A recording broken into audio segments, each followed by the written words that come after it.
Assalamualaikum warahmatullahi wabarakatuh. Perkenalkan, nama saya Alina Yulianti dari semester 3A. Di sini saya akan mereview jurnal pada mata kuliah Hukum Administrasi Negara dengan dosen pengampu Dr. Haji Dede Mulyadi SHMH beserta asisten dosen Dr. M. Rendi Aridayandi SHMH. Pada pertemuan kali ini saya mengambil jurnal yang berjudul Kewenangan Majelis Kehormatan Notaris dalam Perspektif Hukum Administrasi Negara oleh Irfan Iryadi, Fakultas Hukum Universitas Muhammadiyah Aceh.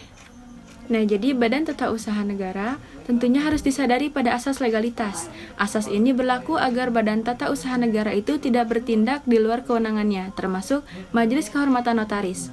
Namun, eksistensi Majelis Kehormatan Notaris sebagai Badan Tata Usaha Negara masih diragukan legalitasnya.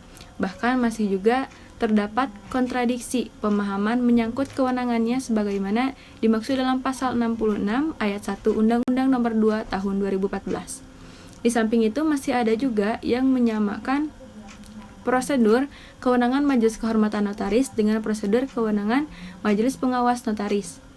Kehormatan notaris itu diharapkan dapat membantu penyidik dalam menentukan ada tidaknya unsur pidana terkait dengan minuta, akta dan protokol notaris. Padahal pada sisi lain, Majelis Kehormatan Notaris itu merupakan badan atau pejabat tata usaha negara dan surat keputusan Majelis Kehormatan Notaris itu telah memenuhi semua unsur sebagai keputusan tata usaha negara.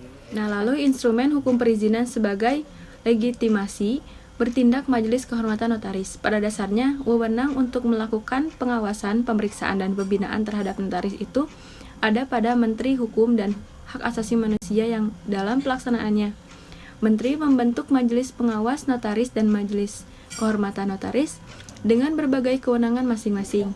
Dari pernyataan sebelumnya itu, sudah terlihat bahwa Majelis Pengawas Notaris dan Majelis Kehormatan Notaris yang dalam pelaksanaannya, Menteri membentuk Majelis Pengawas Notaris dan Majelis Kehormatan Notaris dengan berbagai kewenangan masing-masing.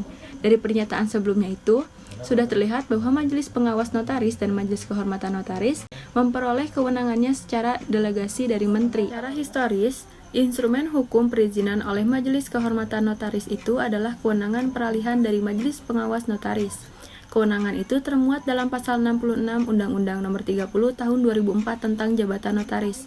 Substansi pasal 66 itu imperatif dilakukan oleh penyidik, penuntut umum atau hakim dengan batasan sepanjang berkaitan dengan pelaksanaan tugas jabatan notaris yang sesuai dengan kewenangan notaris sebagaimana tersebut dalam pasal 15.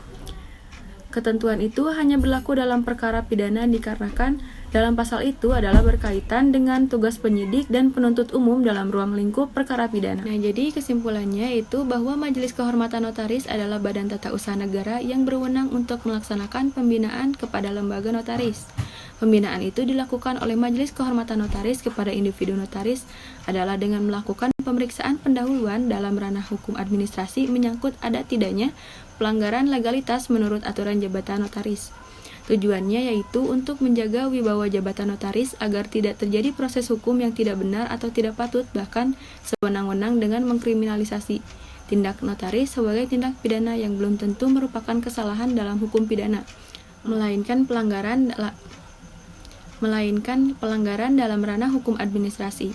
Cukup sekian yang bisa saya sampaikan. Mohon maaf bila ada kesalahan. Wassalamualaikum warahmatullahi wabarakatuh.